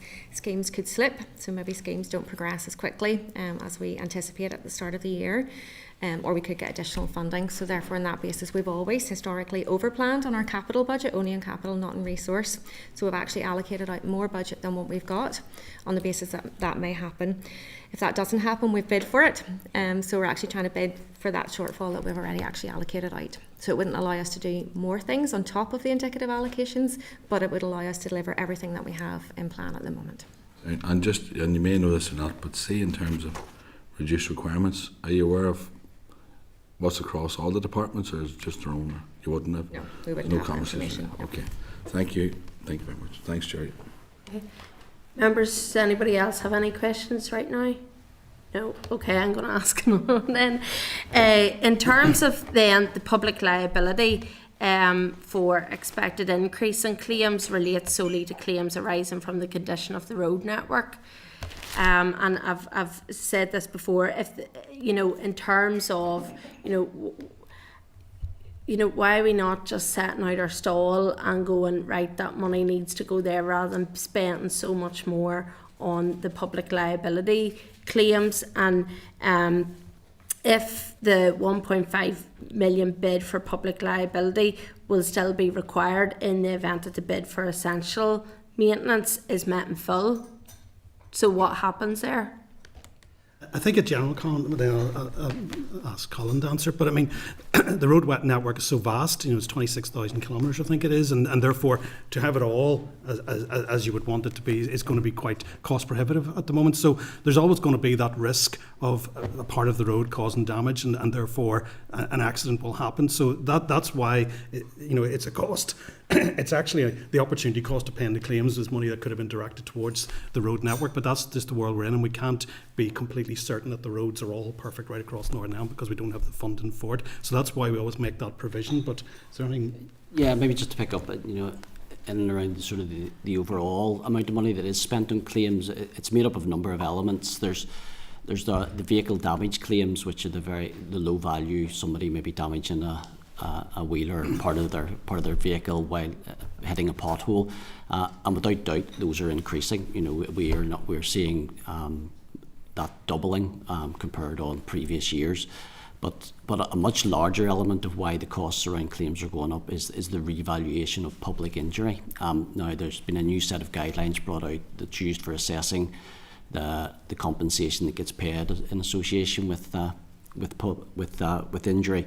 And that is seeing those being valued anything between 20 and 40% more than they used to be. So there's an overall increase in that. There's an overall increase in solicitors' fees that go around public liability claims as well, which is why we're seeing that sort of larger increase across the public liability claims. Without doubt, more better maintenance of the road network will help, but it's likely to bring down those lower value vehicle damage claims. We will still, and we always have had, as Declan says, there's always been personal injury claims on the road network, and by far those are the ones that sort of are the more costly element of the budget.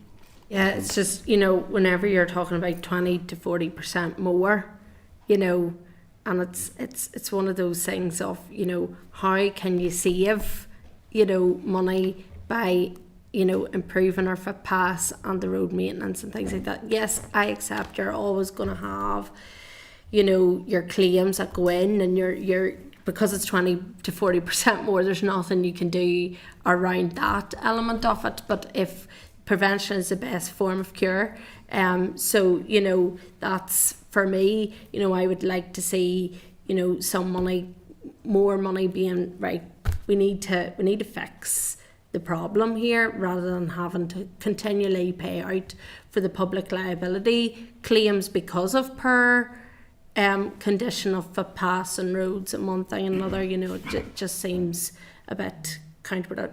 Do you want to come in? Yeah, just to echo those comments of the chair, and that's certainly a huge frustration in terms of the condition of our roads and footpaths. And you mentioned, Colin, there about the doubling, which is is alarming, and it's also the time and effort that it takes for yourselves, to process and administrative duties of those claims, as well as the pure financial cost. And yourselves and other, senior officials regularly talk to us about challenges with recruitment and resources. So I think that can't be lost as well in this very important issue, but I think very much, prevention better than cure. And I do welcome the 10 million bid, certainly for essential maintenance. I think it's on everybody's lips outside. Certainly it's a number one priority. So hopefully, we'll see some fruits of this. So we appreciate your time coming today as well. Thanks, Chair. Just I wanted to check in terms of detail on the projects contained within the 27 million bid for NI Water if successful. Do you have an idea? So again, as you know, we made an indicative allocation of 323 million. Northern Ireland Water had seen it as closer to 470 for this year for their needs. What they have done is batched it all. So they've looked at their work and they've prioritised essential repairs and such like, and contractual commitments. So that's all in their first batches, so to speak, and what they'll be able to do, and we'll continue to work with them. Indeed, I think there's a meeting later this week between the team and Northern Ireland Water to look at how we can work with what we have. So what they do is they create batches and say if more money comes available, then here's extra work that we can do. So that's the way we're going to work with them. But the priority services will all be paid for first. So that's where their focus will be, and then additional on top of that, we'll look at what else is achievable with whatever we get. Okay, and I suppose this is not solely related to June monitoring round, so I apologise in advance, but it's something, obviously you're before the committee today and I just wanted to try and put this to you. Obviously you'll be aware of what's happening in relation to Lough Neagh, and we have been asking the Agriculture Minister had said on the BBC Spotlight programme that he's looking at the Sorbet arrangements. We have obviously written to the Minister and asked around that, and there could be a financial risk to NI Water if those were to change. Are you keeping that in, I suppose, not the back of your head, but are you keeping mindful of this for NI Water going forward? We absolutely are. So we're always alive to. I mean, the environmental impacts is a primary focus for us, and safe drinking water particularly so. And so we're always alive to any risk there. So we continue to work, and that's why, as I say, the focus has been on essential services being paid for first, and making sure that we provide for that and make sure we have safe drinking water and the wastewater treatment work as effectively as possible. So all of that's happening. If there were changes with sorbet, and we continue to work with the Department of Agriculture on that, if there are changes in that arrangement, then we will look at that and see what the implications for that will be. But my sense, and I don't work in Northern Ireland Water, but my sense would be that if that arrangement changed, then there'd be even more need to focus on the priority essential services to make sure there's not pollution and things like that. And Northern Ireland Water do that very well as it is right now. So it's just to continue to do that and make sure that resources are targeted at it. Members, is everybody content? Any more questions? No. I look forward to seeing the responses of the consultation. And no doubt we'll see you again. We're regulars. In September or thereafter, once we're back after recess. But thank you very much for your time today. Really appreciate it. So thank you. Okay. Thank you.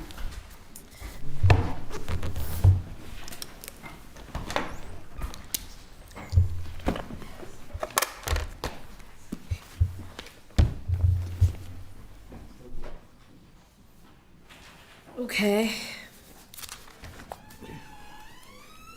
Content to move on, members, or? Yep. Okay. So we're now at item 9, which is SL1, the Motor Vehicles Authorised Weight Amendment Regulations Northern Ireland 2024. At page 438, you'll see the proposal for the statutory rule. This rule is subject to negative resolution. The proposed statutory rule aims to encourage freight operators to adopt alternatively fuelled vehicles and zero-emission vehicles by removing any payload penalty caused by the heavier alternatively fuelled or zero-emission powertrain.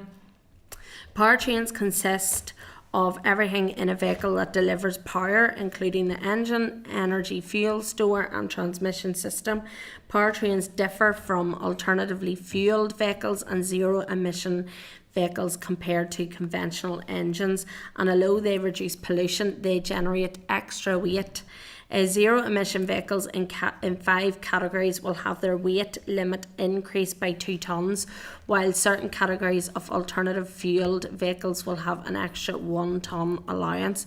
The department undertook a consultation earlier this year and received 13 responses. While the department states the majority of respondents were in agreement with the proposal, the synopsis of responses indicates that there were some who did not agree with all of the proposals in their entirety. For example, it was suggested that extra weight should be spread over more axles to reduce road damage, and that 2 tonne concession should be applied consistently. The department states that it is aware that there is a need for a review of drive axle weights and that consideration should be given to weight limit increases for other reasons which would still have environmental benefit, but that these would have to be addressed through a separate consultation exercise. So at this stage I'm just asking, do members have anything that they want to ask or raise as a result of that? I'm content, I suppose, with the statutory rule, but I do want to ask just alongside that. Obviously, it's saying more axles. There's road damage involved there. We have with a lot of issues in terms of our road infrastructure with problems. So I was going to maybe suggest asking details of considering details around the consultation exercise, because the department is aware of the review of the drive axle weights and considering the road damage. So I just wanted to scope out a wee bit more as separate to that, just to see the impacts.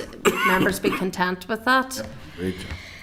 So just seeking agreement to request proposed timescales for such a review of DFI if all are content, and then are members content with the proposal for the statutory rule? Great. Yeah. Okay, item 10 is subordinate legislation SL1 not subject to assembly procedure. I advise members that there are 2 proposals SL1 for statutory rules that are not subject to assembly proceedings, which can be found at pages 14 to 21 of the table pack. The rules are not subject to assembly procedure and are not required to be laid, so I'm informing members that the rules relate to changes to parking and waiting restrictions and to bus lanes to facilitate phase 1 of the development of the transport hub. So I'm asking members if they have any issues they wish to raise on the proposals. No? Okay, members content with the proposals for the statutory rules then? Yeah. Okay, so item 11, you'll see Department for Infrastructure Business Plan, End of Year Monitoring Plan. At page 95, you'll see a copy of DFI's 2023 to 2024 Business Plan, End of Year Monitoring Report.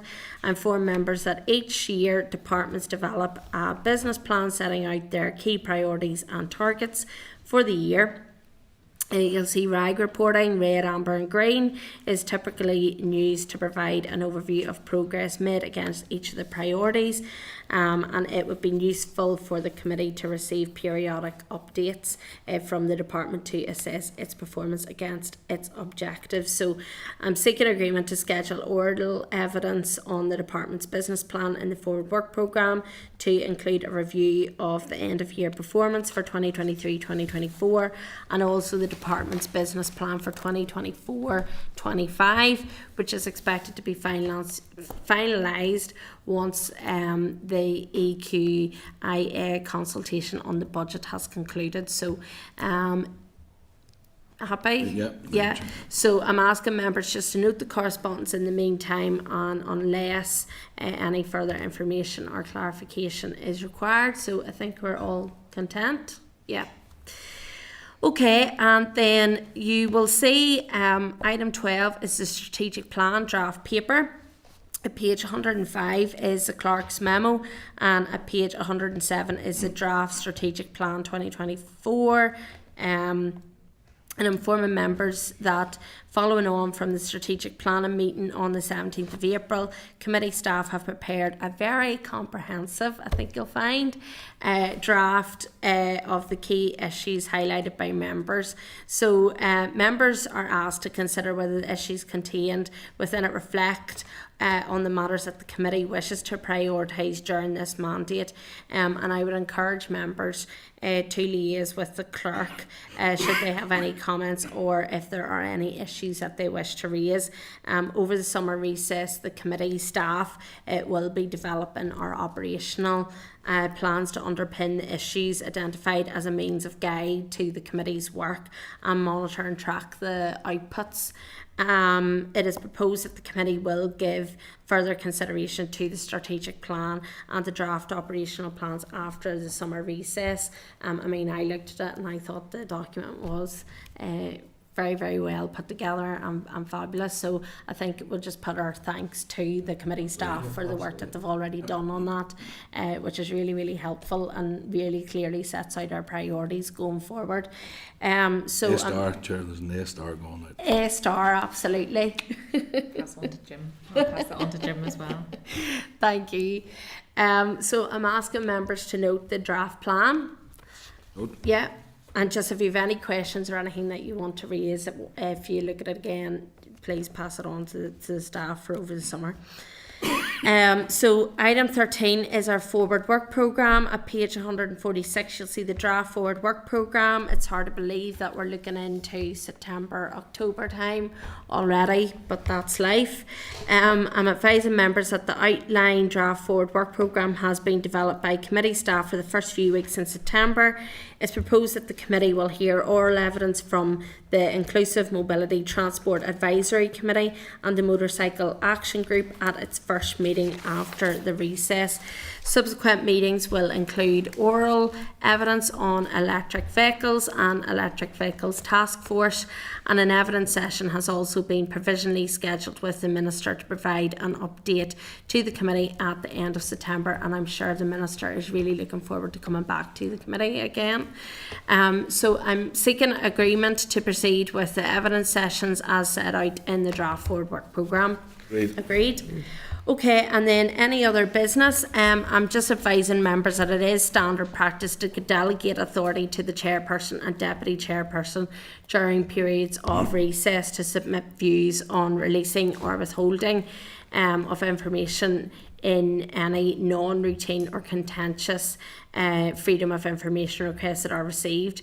Hopefully this won't occur, but should it occur, the committee would be advised of any such requests and the views expressed by the chairperson and or the deputy chairperson, along with a copy of the response issued by the FOI unit at the first meeting following the recess period. So I'm just seeking agreement that members are content Absolutely, to continue Chair. We have every with this confidence in you and the procedure. Deputy Chair. Enjoy your summer. Absolutely. Thank you, Cathal. I knew you would be in agreement with it, so thank you.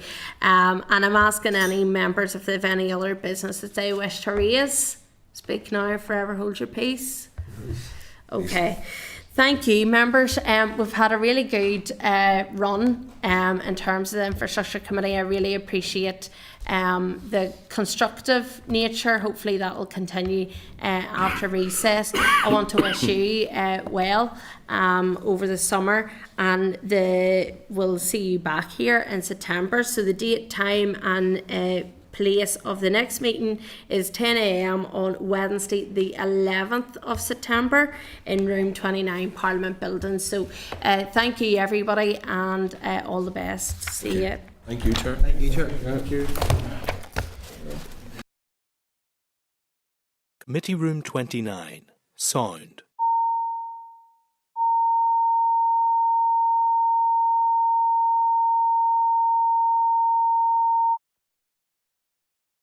Committee Room 29. Sound.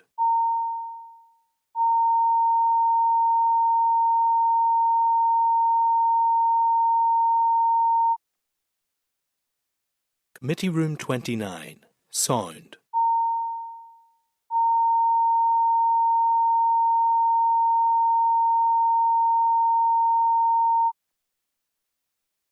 Committee Room 29. sound.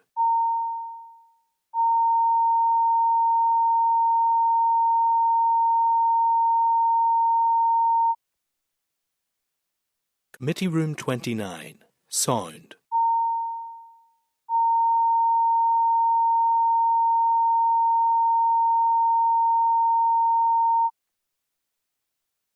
Committee Room 29, sound.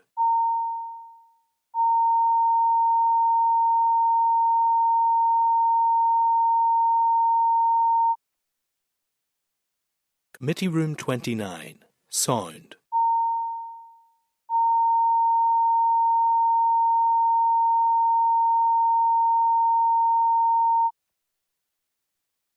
Committee Room 29, sound.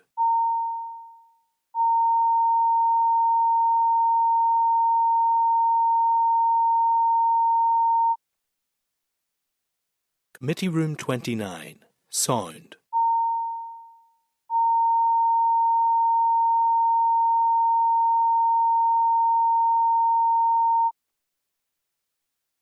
Committee Room 29, sound.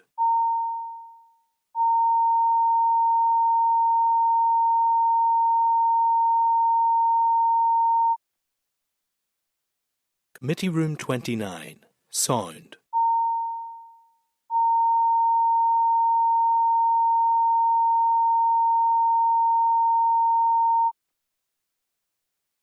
Committee Room 29, sound.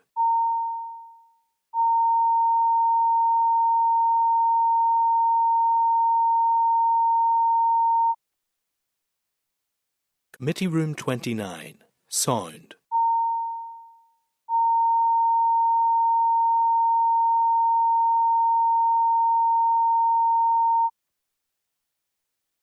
Committee Room 29, sound.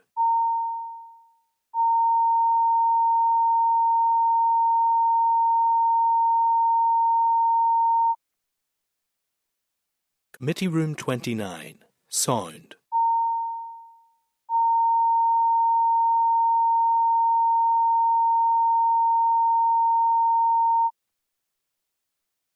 Committee Room 29, sound.